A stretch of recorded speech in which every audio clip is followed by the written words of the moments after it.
दोस्तों, आज हम फिर आपके सामने एक बहुत ही इंटरेस्टिंग हिसाब लेके आए हैं।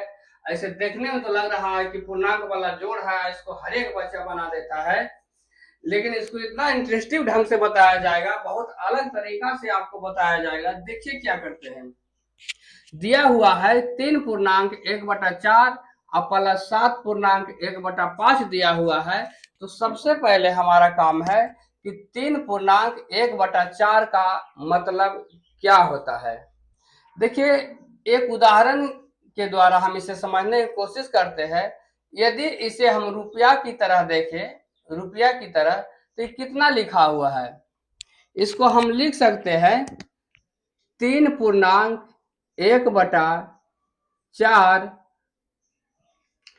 इसको हम लिख सकते हैं 3 + 1/4। अब यदि इसे रुपया की तरह देखें तो साफ साफ पता चल रहा है कि 3 रुपया है और प्लस में 1 रुपया का चौथा भाग है, यानी 25 पैसा इसे हम बोल सकते हैं।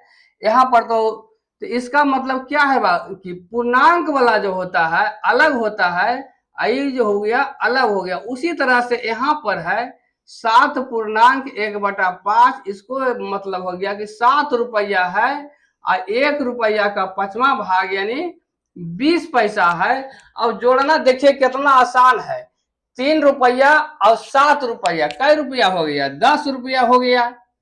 अब प्लस 1 रुपया का चौथा भाग कितना हो गया, 20 पैसा, 25 पैसा। 1 रुपया का 5वां भाग कितना हो गया, 20 पैसा। मिला के कितना हो गया, 45 पैसा। इसको भी यदि हम रुपया में बदल देते हैं तो 100 से क्या करना पड़ेगा, भाग दे देना पड़ेगा। अब 9 पचे 45 और 20 पचे 100। यदि इसे हम पूर्णांक में लिखते हैं तो प्लस को सिर्फ हटा दिया जाता है, प्लस को सिर्फ हटा दिया जाता है तो 10 पूर्णांक 9/20 हो जाएगा।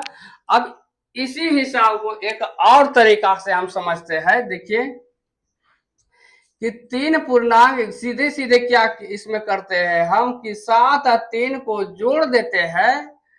और देखिए जब हम इसको डिटेल से बनाएंगे तो 4 और 5 के एलसीएम लेंगे और एलसीएम को हम नीचे ही लिखेंगे। तो हम ये नहीं चाहते कि डायरेक्ट आपको बोल दे कि 4 × 5 नीचे लिख दीजिए 20 हो जाएगा और ऊपर 4 और प्लस 5 लिख दीजिए। अब ये जो बात हो गया 10 पूर्णांक 9/20 जो हो गया।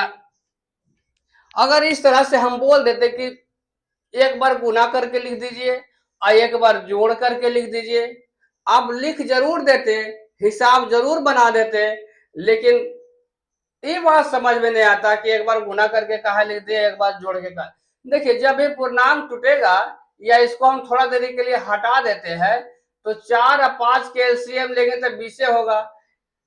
और यहाँ पर उल्टा लिखा गया हमसे। देखिए यहाँ पर 5 हो जाएगा और यहाँ पर 4 हो जाएगा और आंसर इतना ही आएगा।